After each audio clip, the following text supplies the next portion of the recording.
Baiklah, saya akan menjelaskan tentang penerapan model ARIMA dalam memprediksi jumlah kejadian tindak kriminalitas di wilayah Kepolisian Resort Kota Makassar, Provinsi Sulawesi Selatan.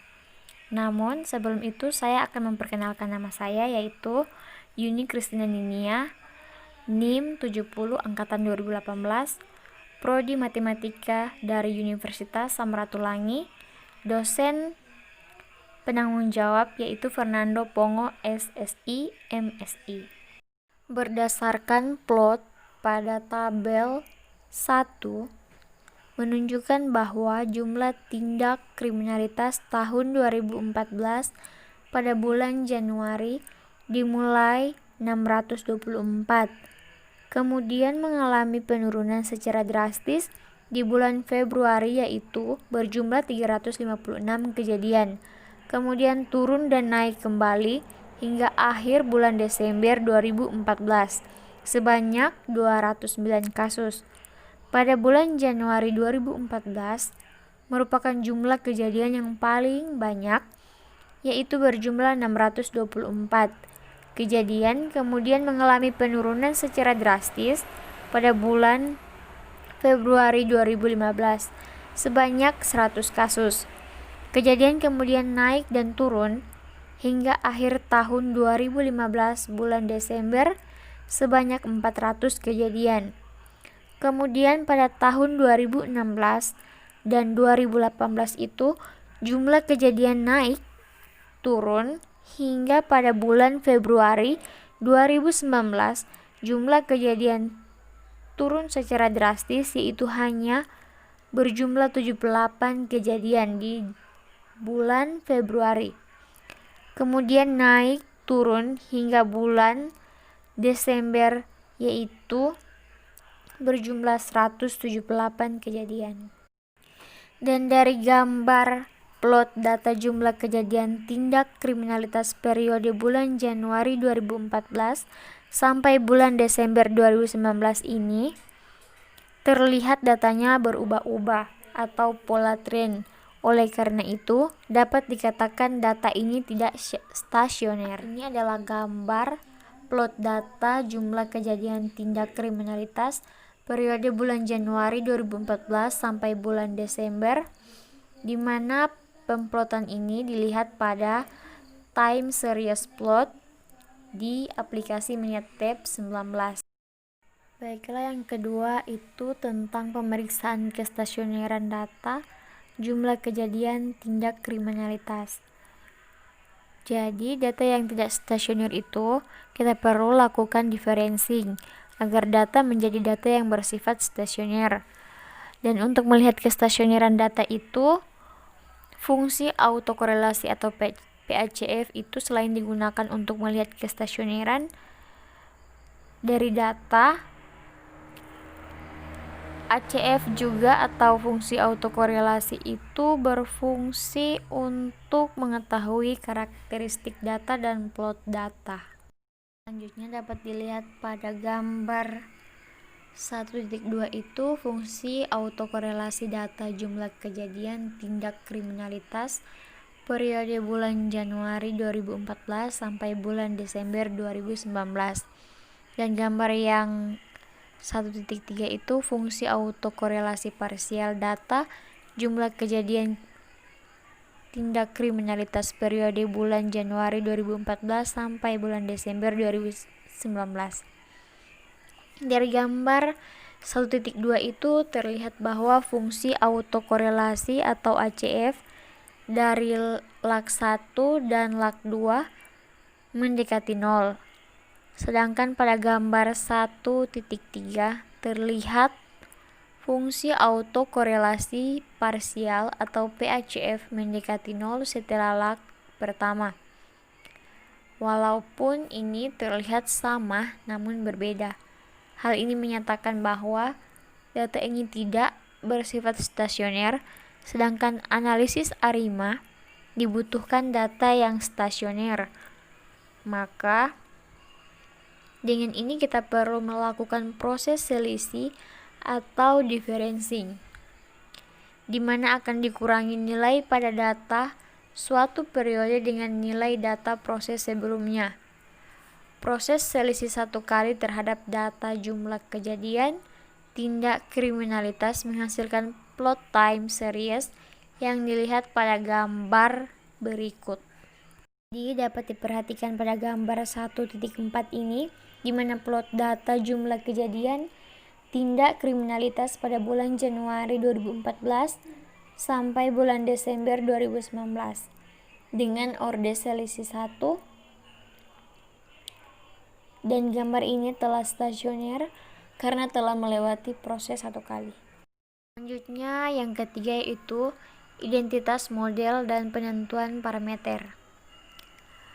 Pengidentifikasian data yang telah stasioner dapat dilihat dalam grafik fungsi autokorelasi atau ACF dan fungsi autokorelasi parsial, yaitu dapat dilihat pada gambar ini, di mana gambar 1.5 itu fungsi autokorelasi data jumlah kejadian tindak kriminalitas bulan Januari 2014 sampai bulan Desember 2019 dengan selisih orde 1.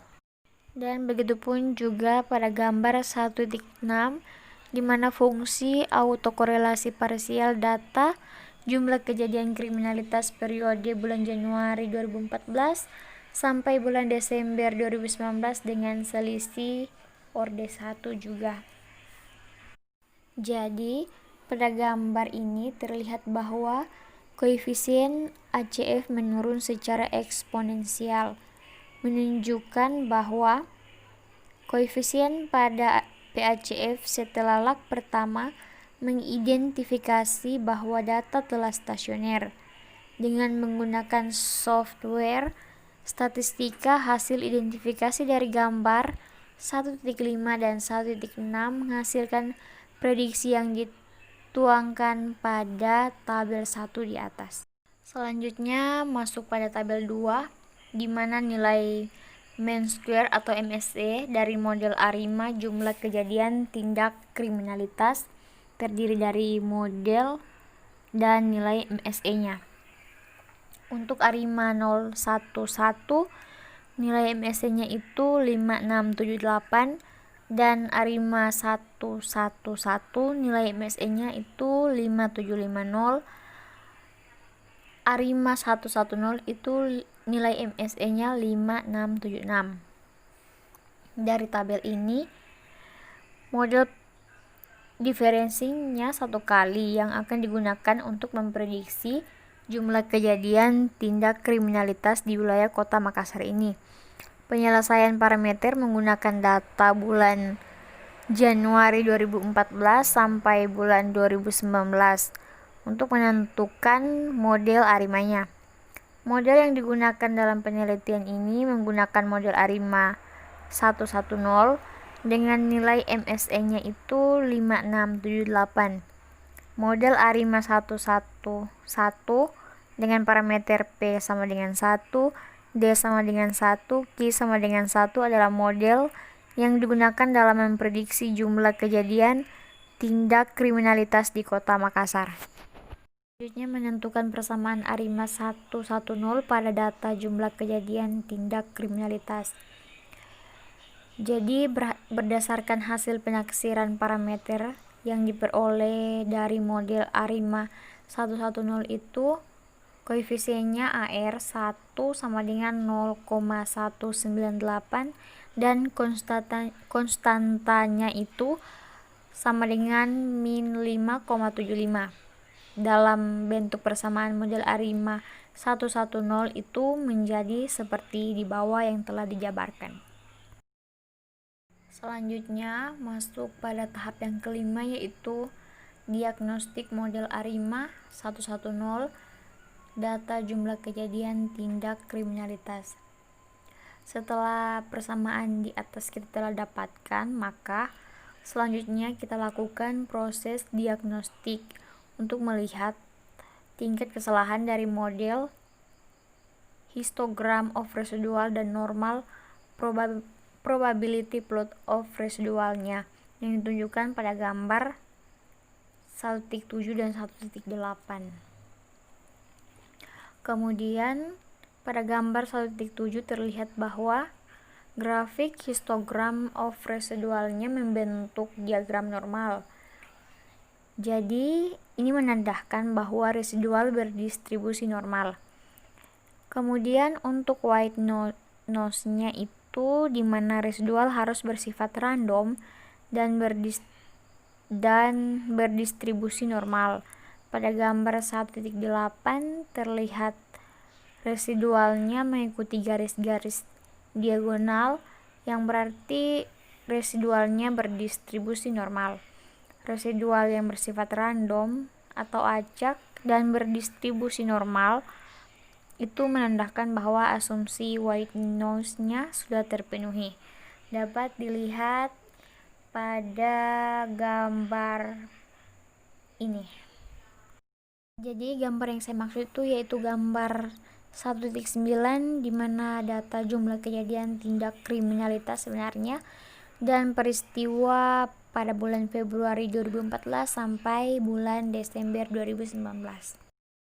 Itulah penjelasan dari penerapan model ARIMA yang boleh saya jelaskan menurut data yang telah saya ambil. Untuk itu, lebih dan kurangnya saya mohon maaf. Sekian dan terima kasih.